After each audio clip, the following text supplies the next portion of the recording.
ભીખ માંગીને વિરોધ કરતા વ્યાયામ શિક્ષકો।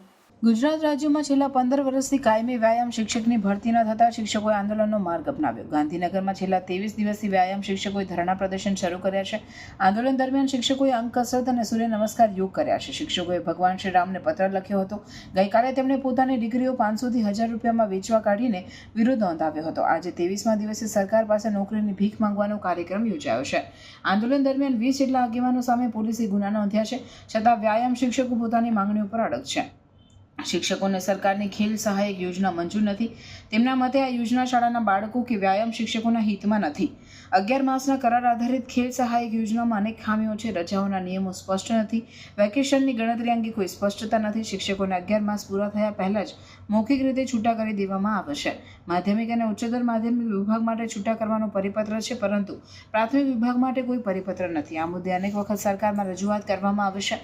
તેમને વર્ષમાં 8 મહિનાની જ નોકરી અને 4 મહિના ઘરે બેસવું પડે છે, જેના કારણે કાયમી ધોરણે વ્યાયામ શિક્ષકોની સત્વરે ભરતી કરવામાં અમારી માંગ છે। પરીક્ષા બોર્ડ દ્વારા જે ખેલ અભિરુચિ કસોટી પરીક્ષા લેવામાં આવે છે, તેને માન્ય ગણીને તે પરીક્ષા ઉપર કાયમી ભરતી કરવામાં આવે।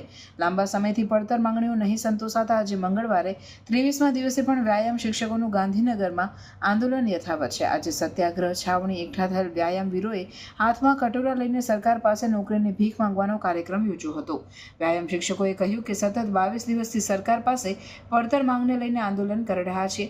આજે 23મા દિવસે અમે સરકાર પાસે કાયમી નોકરીની ભીખ માંગી રહ્યા છીએ।